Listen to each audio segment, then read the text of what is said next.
میرا اس کیس سے کوئی تعلق نہیں رہا. میں تو آج پہلی دفعہ سن رہا ہوں کہ یہ کیس یوں تھا اور اتنا عرصہ ہو گیا اس کو. لیکن انشاءاللہ I assure you that I'll take it up with the committee inshallah and bring it to the notice of the Honorable Chief Justice that this case ought to be taken up, and I'm quite sure after summer vacation we should be able to certainly take it up. I am quite actually personally dismayed by the fact that یہ اتنا عرصہ ہو گیا ہے اور یہ implement اس کی problem ہو رہی ہے implementation میں. I will certainly look into it and I assure you that I will as fast as maybe Monday I'll raise the question with my Honorable Chief Justice as well as the committee. One clarification, I really enjoyed everybody's comments, especially Aslam Kaki Saab's, لیکن ایک correction میں ذرا کرنا چاہوں گا آپ کی اجازت سے. جناب نے کہا کہ میں ایکٹنگ چیف جسٹس ہوں, یہ بات شاید معذرت سے ٹھیک نہیں تھی. I am a senior puny judge. ہمارے چیف جسٹس قاضی فائزہ صاحب strong and healthy, is full in control, he is there. اور میرے بہت اچھے دوست ہیں, اللہ ان کو بہت زندگی دے, اور وہ کنٹرول میں ہیں اور وہ کورٹ میں ہیں, تو میں سینئر پیونی ٹھیک ہوں. بہت شکریہ اس بات کا. لیکن آپ کو میں نے کہا ذرا کلیریفیکیشن کر دوں, آپ نے کہا ایکٹنگ, تو ذرا مجھے لگا کہ مناسب نہیں تھا. اچھا پھر ٹھیک. امپلیمنٹیشن کے بارے میں تھوڑا سا میں بتانا چاہ رہا ہوں. ڈائریکشنز کے, I am sorry I am just mixing English and Urdu. I understand we have foreign delegates here, but few things from the heart can only be said in our national language, so I will keep switching, and my apologies in advance to that. Excellent. چلو پھر تو سارا اردو میں ہی ٹھیک ہے, پھر تو انگریزی کی بھی ضرورت نہیں. Excellent. I am very happy to note that. Directions جو اس ججمنٹ میں تھیں, آئی ہیو گون تھرو, میں نے وہ دیکھی ہیں, اور وہ فضل صاحب نے بھی, ثاقب صاحب نے بھی, اور باقی سب نے بھی دہرائی ہیں. میں اس کو دوبارہ نہیں ذکر کرنا چاہتا.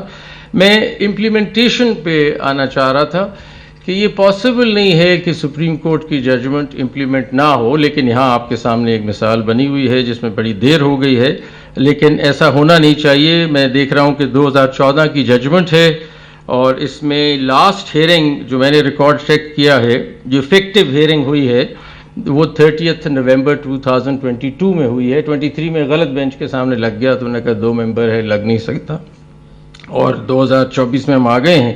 So as I said, میں personally I apologize for this. I will take it up and try to take it further. But I want to underline, and کیونکہ سب بیٹھے ہیں اور وہ سمجھتے ہوں گے کہ اس طرح ہی شاید ججمنٹیں امپلیمنٹ نہیں ہوتی سپریم کورٹ کی, ایسا نہیں ہے. سپریم کورٹ کی ججمنٹس بالکل امپلیمنٹ ہوتی ہیں, اور یہی اسٹرکچر ہے آئین کا بھی. اور میں تھوڑا سا اس کے بارے میں کہنا چاہوں گا. ریسنٹلی بھی ہم نے کہا کہ یہ بات بالکل کلیئر کر لیں کہ یہ کبھی ہو نہیں سکتا کہ سپریم کورٹ کی ججمنٹ امپلیمنٹ نہ ہو. یہ نہیں ہو سکتا. یہ آئین میں, یہ آئین کی خلاف ورزی ہوگی اگر ایسا سوچا جائے گا, کیونکہ ایگزیکٹو انسٹیٹیوشنز کو ریکگنائز کرنا ہے کہ ان کے پاس کوئی چوائس نہیں ہے but to comply with the orders of the Supreme Court. یہ میں نہیں کہہ رہا, یہ آئین کہہ رہا ہے. آئین کا یہ اسٹرکچر ہے, اور یہ اتھارٹی ڈرا کرتی ہے سپریم کورٹ آئین سے, کسی اور ڈاکیومنٹ سے نہیں. کسی کے پاس چوائس نہیں ہے کہ وہ بیان کرے کہ ٹھیک نہیں ہے یا غلط ہے. آئین کہتا ہے کہ یہ ججمنٹ ہے, یہ ججمنٹ امپلیمنٹ ہونی ہے, یہی طریقہ ہے. یا پھر چینج کر دیں سارا اسٹرکچر, کچھ اور بنا لیں, لیکن جو آئین ہے اس وقت, جو آئین کا اسٹرکچر ہے, اس کے مطابق تو یہی پوزیشن ہے, اور ڈسریگارڈ اور ڈیلے نہیں کیا جا سکتا کسی ورڈکٹ کو, ورنہ سارا لیگل سسٹم کو آپ بگاڑ کے رکھ دیں گے, اس کا سارا بیلنس آپ خراب کر دیں گے آئین کا اور لیگل سسٹم کا, اگر آپ اس طرف چل پڑے کہ ججمنٹس امپلیمنٹ نہیں ہونی چاہیے. یہ ہو نہیں سکتا. یہ سپریشن آف پاورز کے بھی خلاف ہے. سپریشن آف پاورز ہمیں ایک کام دیتا ہے, ایگزیکٹو کو ایک کام دیتا ہے, لیجسلیچر کو ایک کام دیتا ہے, جو ہمارا کام ہے. ورنہ تو آپ سارا اس سپریشن آف پاورز کے کانسیپٹ کو بھی ٹوٹلی آپ آؤٹ آف بیلنس کر دیں گے. اور یہ کور کمپوننٹ ہے separation of powers, core component ہے ڈیموکریسی کا, اور اس کو ڈسٹرب نہیں ہونا چاہیے. یہ بھی یاد رکھیں کہ جو ہماری ڈیسیجنز ہیں, اس طرح ہم نے ابھی سپریم کورٹ میں ریسنٹلی کہا بھی ہے کہ یہ کوئی ایسی بات نہیں ہے کہ آپ کو کوئی کرٹسی ہے کہ آپ نے امپلیمنٹ کرنی ہے یا کوئی بوجھ ہے آپ پہ, لیکن یہ آبلیگیشن ہے, this a constitutional obligation and you have to follow it. اور یہ بڑا ڈیلیکیٹ ایکویلیبریم ہے آئین کے اندر اس کی عزت بھی کرنی ضروری ہے. آبلیگیشن ہے ہماری کہ ہم اس بیلنس کو برابر رکھیں, اور کسی قسم کا کوئی ایگزیکٹو اوور ریچ نہیں ہونا چاہیے. کسی کے پاس چوائس نہیں ہے کہ وہ اس کو سیکنڈ گیس کرے کہ یہ ججمنٹ ٹھیک ہے کہ غلط ہے. یہ اس کا پریروگیٹو ہی نہیں ہے. پریروگیٹو ہی سپریم کورٹ کا ہے. سپریم کورٹ نے فیصلہ کر دیا, that has to be implemented. That is the system of this country, that is the constitution of this country. کوئی نیا نظام بنانا چاہتے ہیں تو پہلے بنا لیں, پھر بات کریں گے اس سلسلے میں.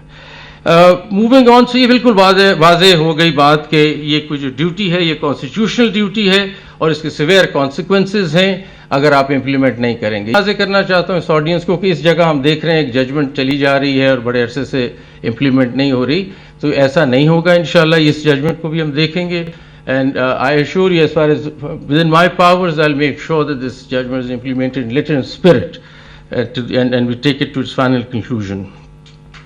Now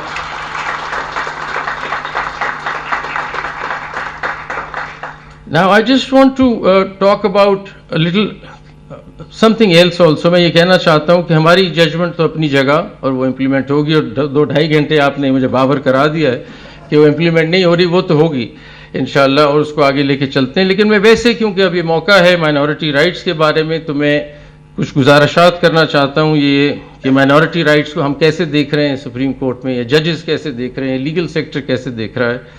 تو ہم دیکھتے ہیں کہ ہمارے پاس 96.3% مسلمان ہیں پاکستان میں, اور ہندوز 1.6% ہیں, کرسچنز 1.6% ہیں, اور باقی جو لگا لیں کہ سکھس ہیں برادرز ہمارے, بدھسٹ اور باقی جو لوگ ملا کے 1% سے بھی کم ہیں.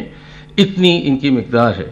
میں کلیئر یہ کرنا چاہتا ہوں کہ مائنورٹی جو ہے وہ صرف نمبر کی بات ہے, اور اس سے زیادہ کچھ نہیں ہے. کم ہیں لوگ, ہم زیادہ ہیں مسلمان, اس سے زیادہ آئین میں اور کوئی فرق نہیں ہے. آئین میں سارے رائٹس آپ کے وہ ہیں فنڈامنٹل جو میرے ہیں.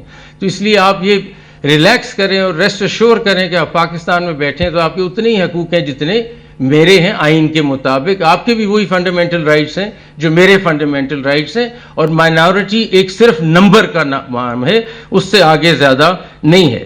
ہماری رپورٹس جو ہماری کنٹری کے بارے میں بن رہی ہیں وہ کوئی اچھی نہیں آ رہی.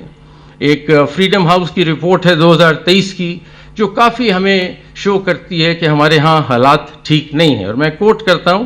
It was observed that despite constitutional religious freedom guarantees, religious minorities have not been provided effective safeguards against discriminatory legislation, social prejudice and sectarian violence. Pakistan's religious freedom conditions remain on a negative trajectory, with religious minorities subject to frequent attacks and threats, including accusations of blasphemy, targeted killings, lynching, mob violence, forced conversions and desecration of houses of worship and cemeteries. یہ report ہے ہمارے بارے میں جو ہمارے حالات ہیں ملک کے ٹھیک نہیں ہیں, اور اس کو بہتر کرنا ہے ہم کو. اور